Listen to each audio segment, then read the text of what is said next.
Shalom, people. This is Brother Lyles coming at you with another video, and I got my lovely wife with me this time. Shalom. We want to just talk about two things. I'm going to talk a little bit about the results from the presidential election, and we want to talk about the conference we attended today with B'nai Israel in Archdale, North Carolina, Seventh Day Harvest Ministries.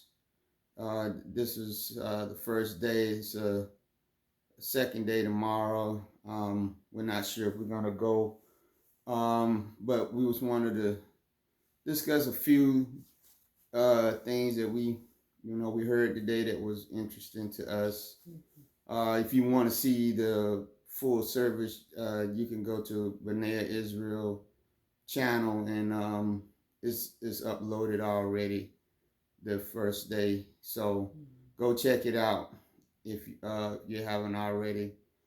But as many of you probably already know, at the time this video, Joe Biden now has enough of the electoral college votes that he needs to be president. So I think the AP has already declared him as the winner. So we're looking at Joe Biden and Kamala Harris presidency. Like we always have stated for ourselves, we don't believe, from our life experience, dealing with both sides of the aisle, as they say, that either party has done really anything for us as a people. They were a necessary thing for this country to operate because this is their system. But as for the effectiveness of what they did for us as black people, as Hebrews, since we've been here, their job never was to, really push us ahead, because that's not what the two parties were founded for. So, given all the different things that have happened in the last, couple of presidencies and in the last couple of years, I'm saying for myself that I want to double and triple my efforts to even more separate myself from Babylon, because although the presidency that we have right now with President Trump has been a roller coaster ride, it's not like the 400 years before was, good. And I just feel that because so many black people, our people, came out to do their civic duty to keep this political machine going on both sides, because I think blacks voted in record numbers on both sides of our Democrat and Republican. That shows me that a lot of us are still invested in this country, that if Yah doesn't do something, we'll go for another 400 years, and we'll look back 400 years and see that we would probably be in a worse situation than what we are. So, as for me and direction that me and my family go, we're going to continue in the direction that we have been, which is to try to find out even more about who we are and what the Most High Yah, wants to do in separating us from this system. Because 3 times you see in Revelation where Yeshua says, "Come out from among her," and every time that we give our our energy to these different groups, we continue to help them perpetuate their control over us. And I just think a lot of us don't see it that way. Um, our mind has been to look to others to help us out of our situation instead of looking to Yah, as we should have uh, so many times in the past. And I believe this is a test.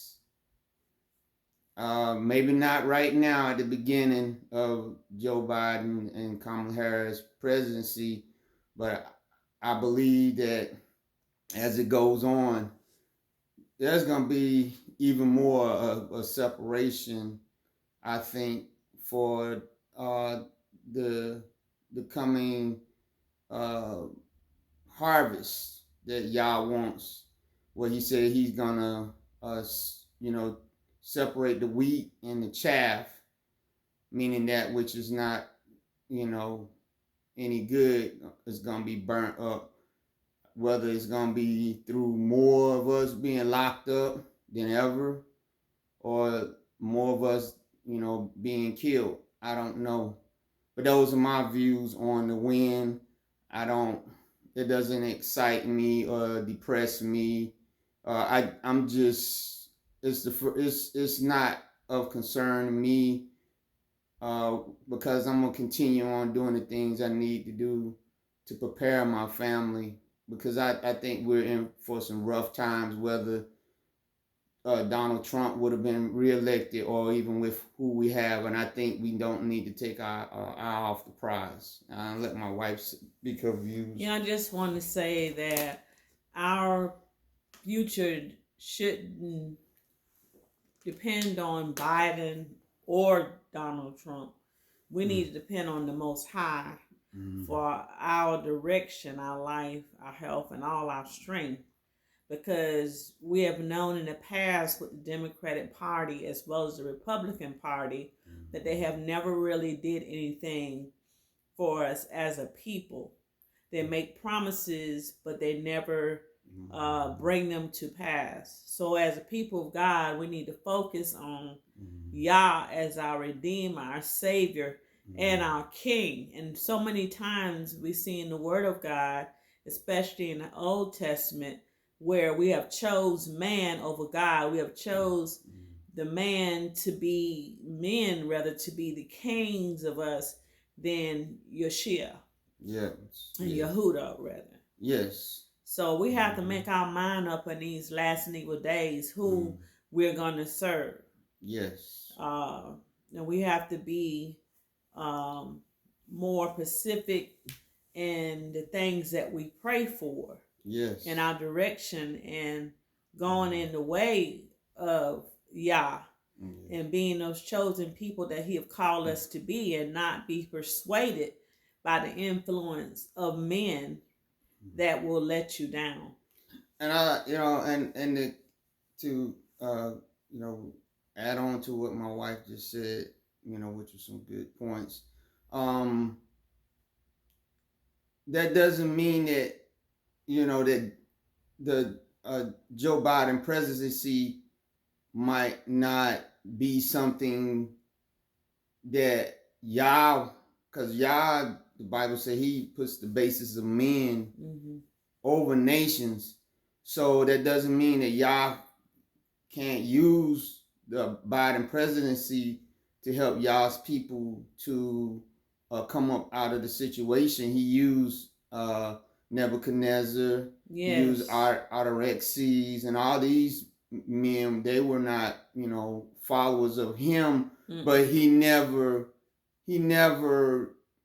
told us to put our faith in them, because we're in the land of our captivity. Yes. And so what I'm saying is, one of the big things is we have been asking for reparations.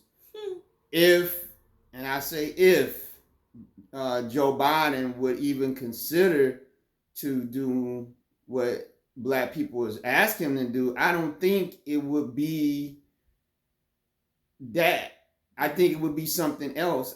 I'm believing that just like the first Exodus, that Yah would have to twist the arm of the leaders of this nation to give us a kind of economic reparations, not programs that we're asking for. I'm talking about straight up money. Mm-hmm. I don't believe it, and if you don't believe what I'm saying, just go back and listen to some of the town halls and video interviews that him and Kamala Harris did, and they was asked about reparations. They straight up said, I remember Kamala Harris straight up said, no, I'm not going to specifically pinpoint anything for black people.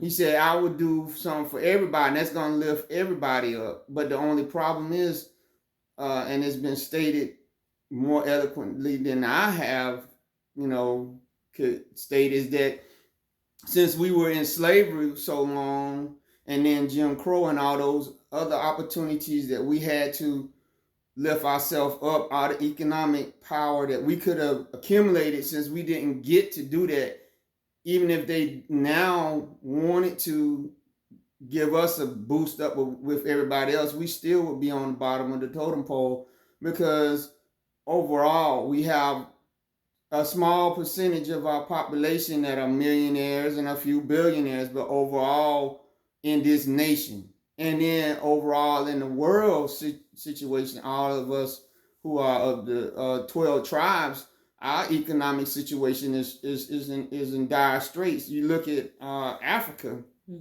and even though those African nations have lots of minerals, they're in heavy debt to other countries and the IMF banks. Yes. So that the ordinary villager in different African countries, they're not benefiting from all those natural resources.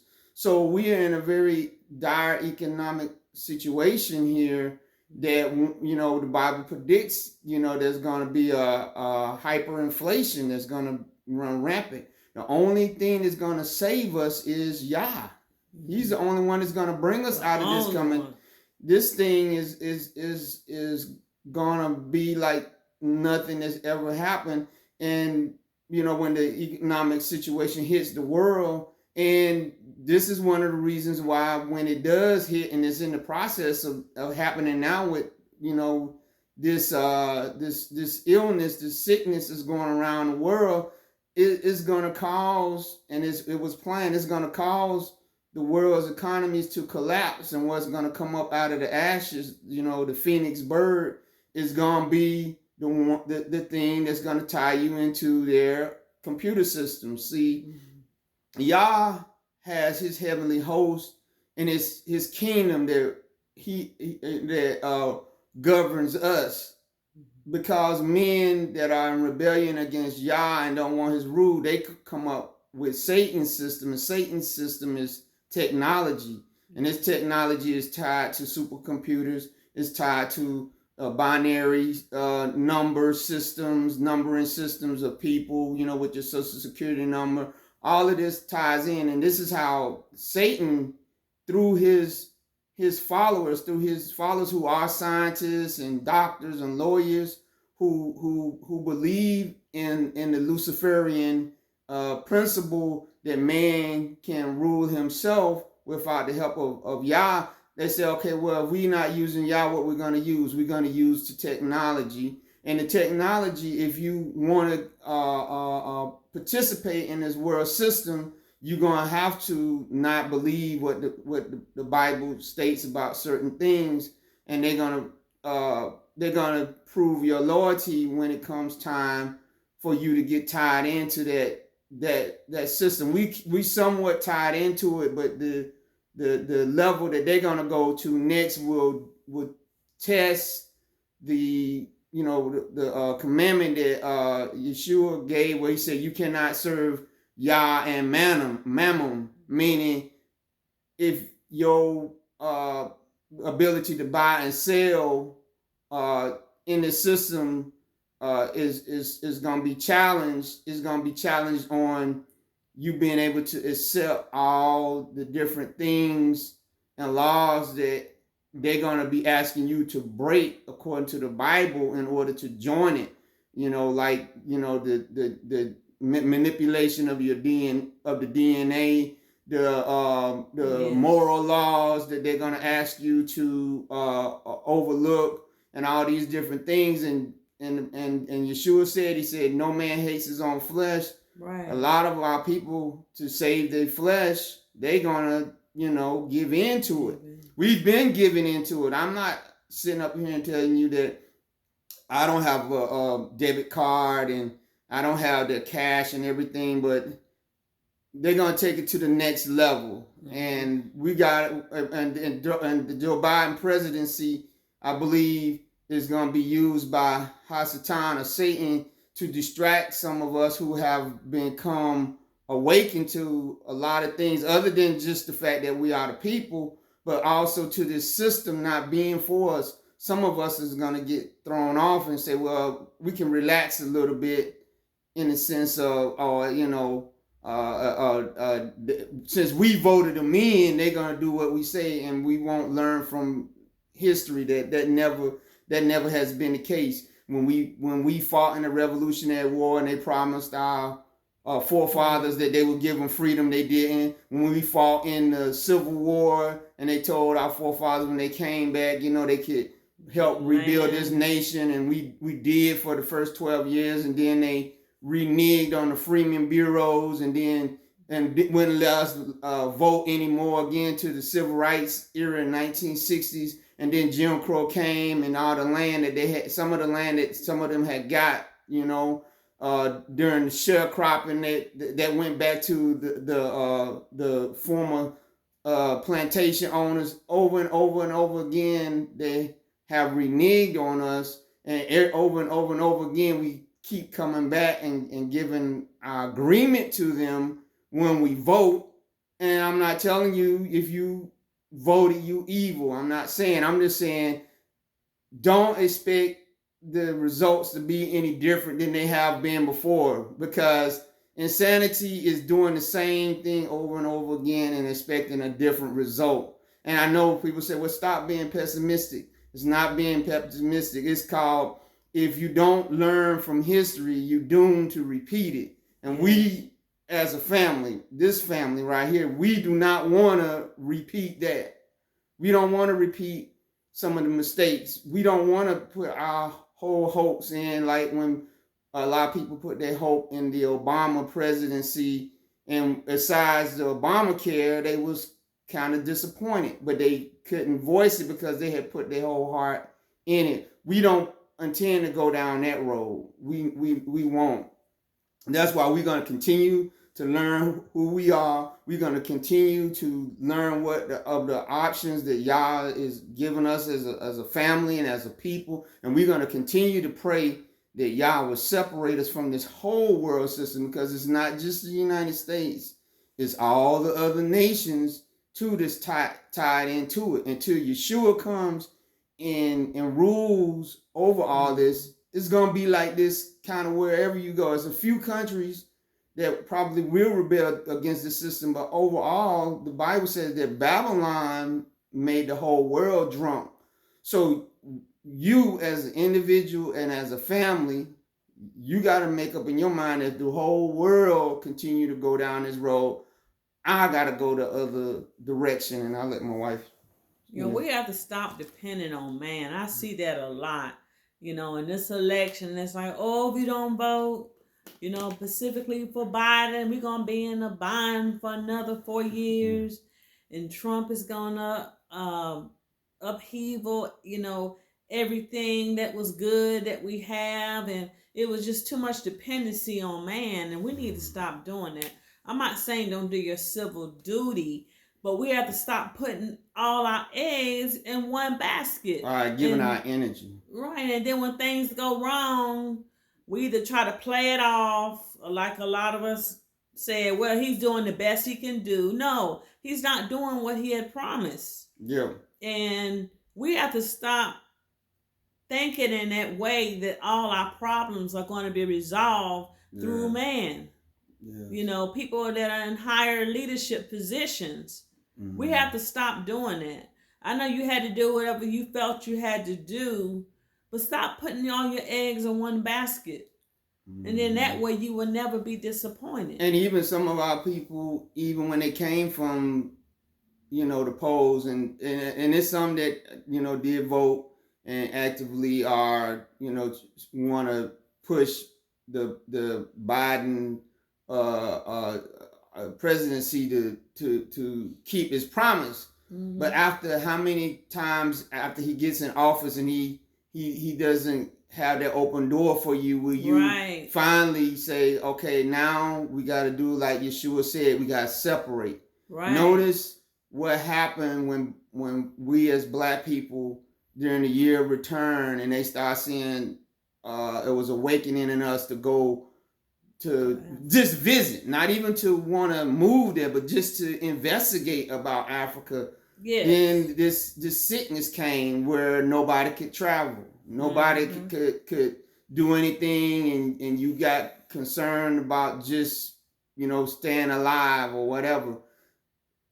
What's gonna, like I said, is gonna happen if when the presidency that's going into now takes over in January, and you still see some of us that want to investigate, possibly relocating to places outside of the United States. How helpful will the Biden presidency, in particular, whoever his Secretary of State is going to be, will they be in helping black people who might have voted for him? Because I even heard there was some people that had relocated to Africa, black people that came back to the United States to vote. Right? How engaged will Joe Biden and Kamala Harris be in helping black people to say, you know what, I don't want to put my hopes in this country no more. You got what you wanted.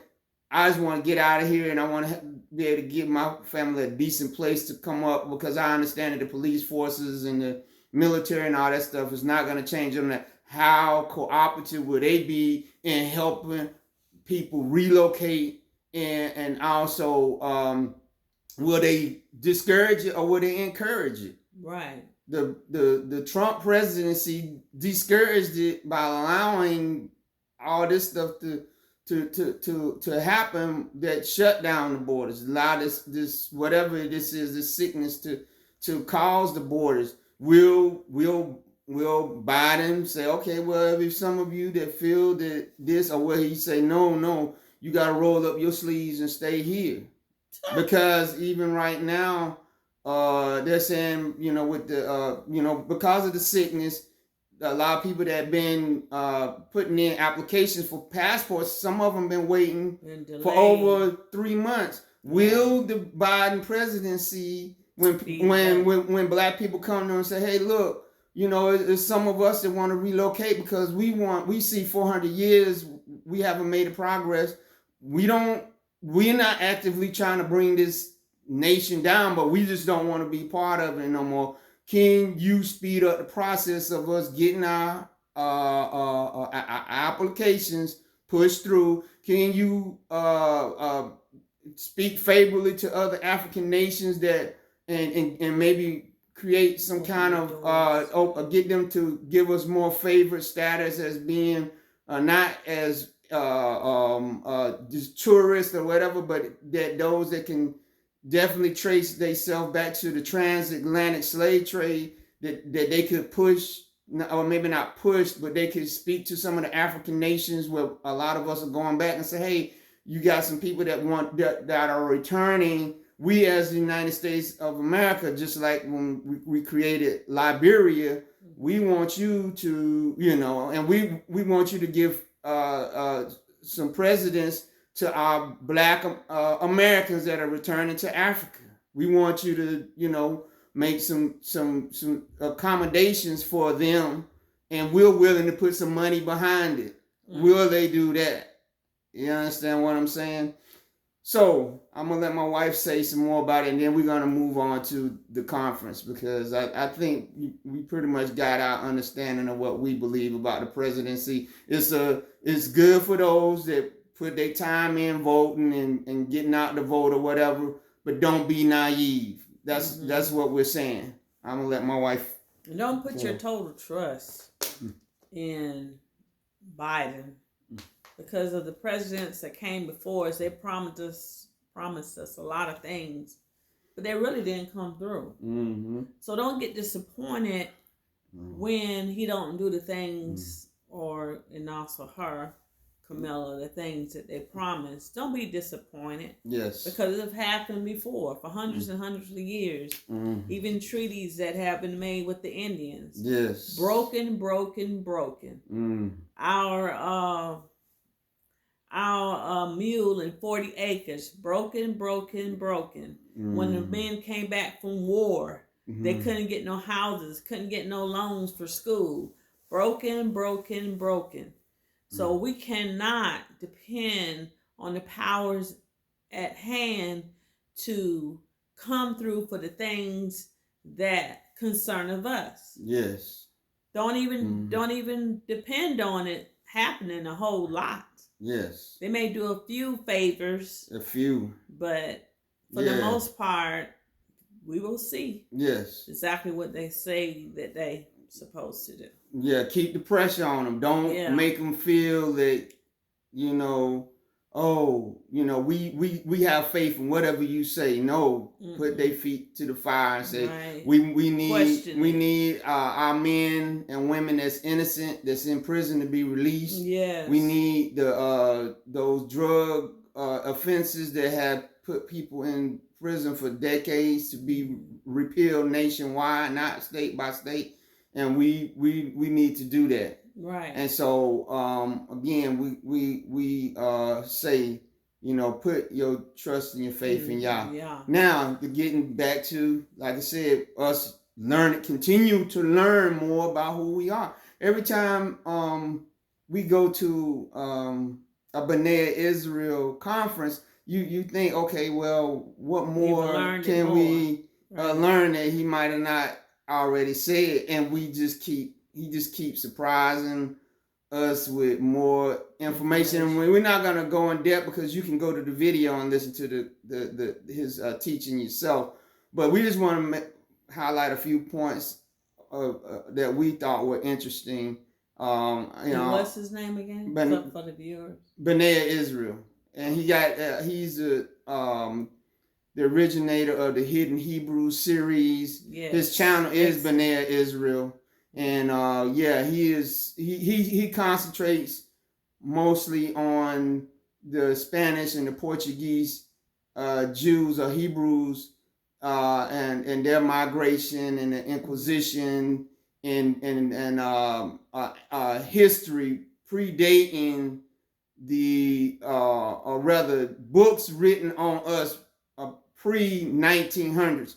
He states that all the references that he gets predate the year 1900, because anything after that, he said, was changed to hide who we are. Yes. And he brings out so many references. So one of the key things that he stated today, because like I say, some of you that watch this, I probably already know about what he stated about the black Jews being the Portuguese and Spanish Jews.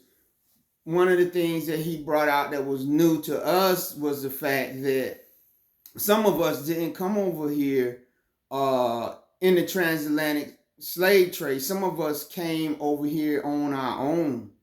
Some of the because of all the different treaties and the different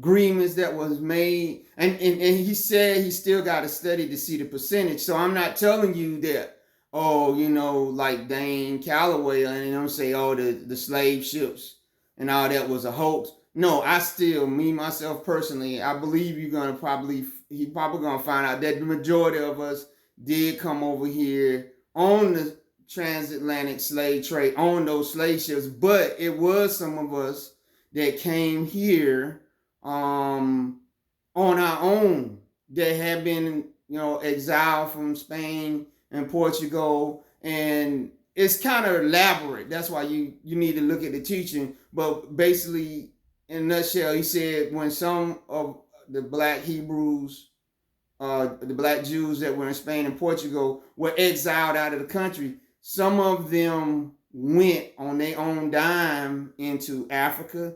Some went on their own dime to England. Some went on their own dime to Holland, to the Dutch. And then subsequently, those countries exiled them out. And they went, and some of them got on ships, but they wasn't brought on slave ships. Some of them got on ships and traveled to this country and were here when the slaves came. So that you had two sets of black people here. Now, of course, we ain't gonna get into the part about the Indians and all that stuff. That's, story for another day. But it was two sets of black people during slavery. It was some that were actually not free men. They was here already as Jews, and they were recognized as Jews. And then it was the slaves. And this would explain some of the videos I had seen a couple of years ago where they had this white guy in South Carolina, and he said, I want black people one day to explain why there were blacks that owned slaves during slavery. And what we found out today, like B'nai Israel, you're gonna find it when you need to listen to the whole teaching on his channel for this conference. He stated that because they knew that these blacks that came over here to this country on their own were the real Jews, were the real Hebrews, he said they created laws that stated that they couldn't keep slaves. So that you read that there probably was some blacks that owned slaves, and they bought them to get them out of the being in the hands of the Caucasian plantation owners. But that later on, the United States and other countries created laws that said, oh no, you cannot, these Jews cannot buy Negroes. And then he goes in again about the name Negro, how the name Negro changed from talking about the Spanish and the Portuguese Jews to Negro changing to be talking about anybody that came from Africa. So that's what would confuse us is the language, Jews and Negroes. You see how they switched up? I'm gonna let my wife talk. Also, he talked about in depth about this Hebrews going to Savannah, going to Charleston, and also I think Richmond, yeah, Virginia, yeah. And he was saying like when they came over, they wasn't greatly received. Once again, we always reach and we come against a wall, with people coming against us because they saw that they were prosperous, they saw that they were indigenous and smart and industrious. So they try to come against them, and they were saying like, y'all not here to stay, are you? Because you're not trying to set up, a little kingdom here. Yes, basically. Because they knew they were the real people. Right. So they were totally against them. And we learned that they were located, a lot of them in Savannah. And Charleston. I'm from Savannah. Yes. So I'm a descendant of those Hebrews that came there. And it was mentioned also in the conference about there were a lot of Hebrews, and the First Baptist Church downtown is where they had the Hebrew wording on the pews, and also located in the church. Yes. So our people was yet going forth. Even during those times, we knew who we were. Yes. Not the ones coming off, well, and I can't say all, but not particularly the black slaves that was coming from Africa. And this is why I said you need to watch the teaching, because what it shows is they knew that the people that was coming off the ships and the ones that was here were the people. The ones that came here on their own, the black Jews, the ones that was part of the Spanish and Portuguese Mm-hmm. Inquisition, they was not treated like the slaves that were like treated like the black slaves that came off the ship, Right. but they wasn't treated good neither. Mm-hmm. And the thing too, and I asked the question, and he, I think he got to do some more investigating. And I need to investigate it myself. The question that I asked was there times when those black Portuguese and Spanish Jews were any of them put into slavery? And I gotta believe that there probably was some, but I think he also stated that they had laws or something that was said that they were supposed to be treated favorably. But like I said, a lot of times those treaties were broken, because you got to understand that there was wars between the Europeans too.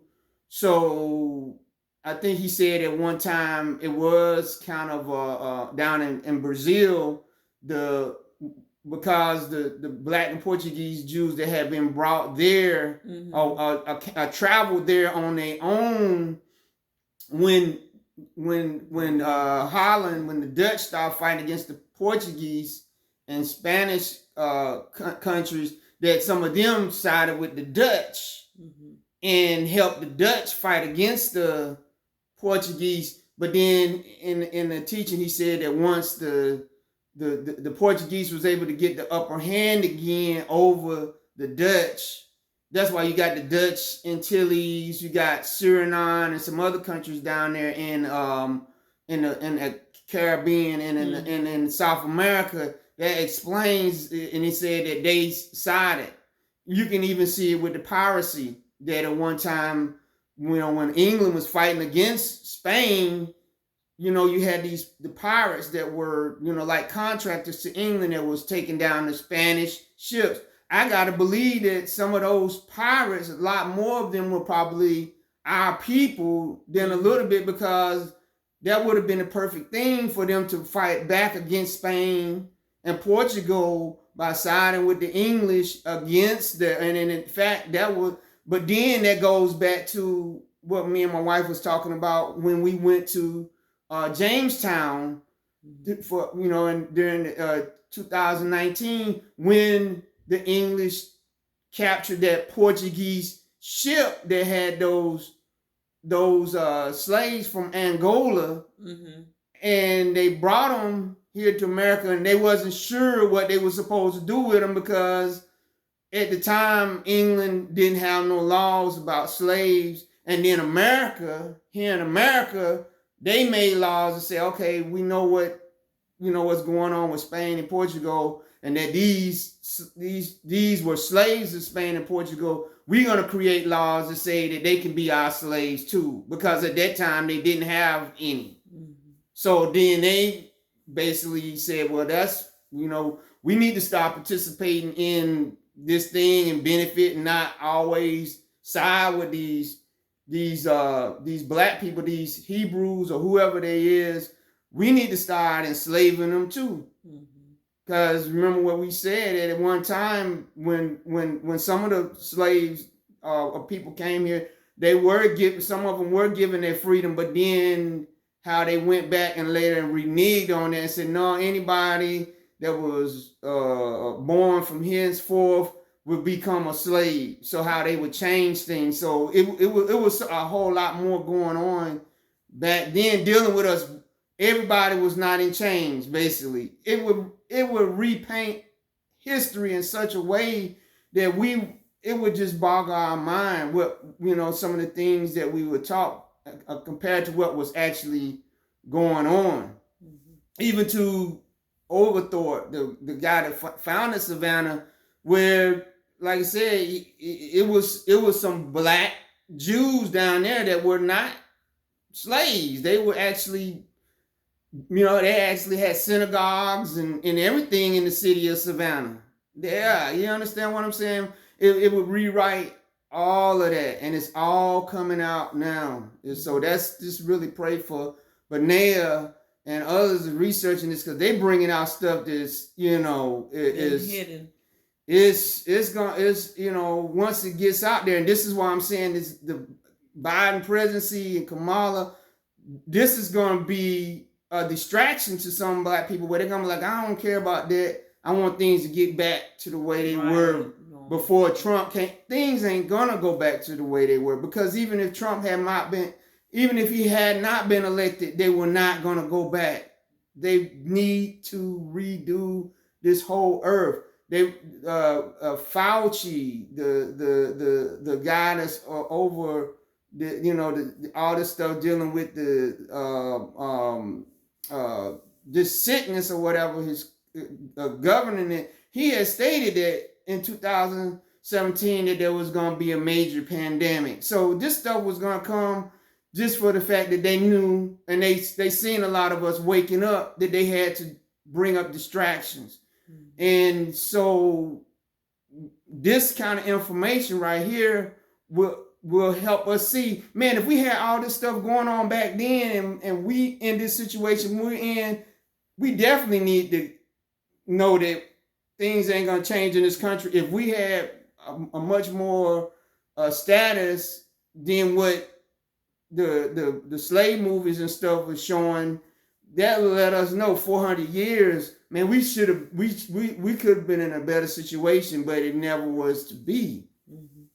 It never was to be. Every time we would get the upper hand, and one of the guys that was attending the conference, he even stated that, in his family they knew, and he from Georgia. He said that they knew that they were those Hebrews and those Jews. They knew his family history. But they kind of kept it under wraps. And there's another guy named he got a channel called We Woke Now, Pastor Richardson Kelly. He said that his family they can trace their stuff all the way back to Babylon. So they've been known. So all across this country is families that were part of those Hebrews, those Spanish and Portuguese Jews that came over here, not as slaves, but actually traveled here on their own. They've been knowing this stuff in their family history, but for some reason they might have joined the church or whatever, or changed to Islam or whatever, and they kind of kept that stuff as a family secret. So that and I want to let my wife tell you something that her mother told her, before she passed away a few years ago about. I'll let my wife explain. Yeah, since I came into the awakening, me and my husband, I was like, and when I found out that it was First Baptist Church downtown, the oldest church in Savannah, and when they found the Hebrew writing in it, I was like, so I never heard anybody talking about the Hebrews, in my family, which we love history in my family, but I never heard anybody talking about the Israelites that were down in Savannah, South Carolina. And I asked my mom, I was like, Mom, do you know anything about black Hebrews or Israelites in Georgia? Have you ever heard of a church or anything? And she told me, yes, it's a lot of them in South Carolina. And I'm like, why nobody ever talked about this? This is important. And tell him what he said in the conference.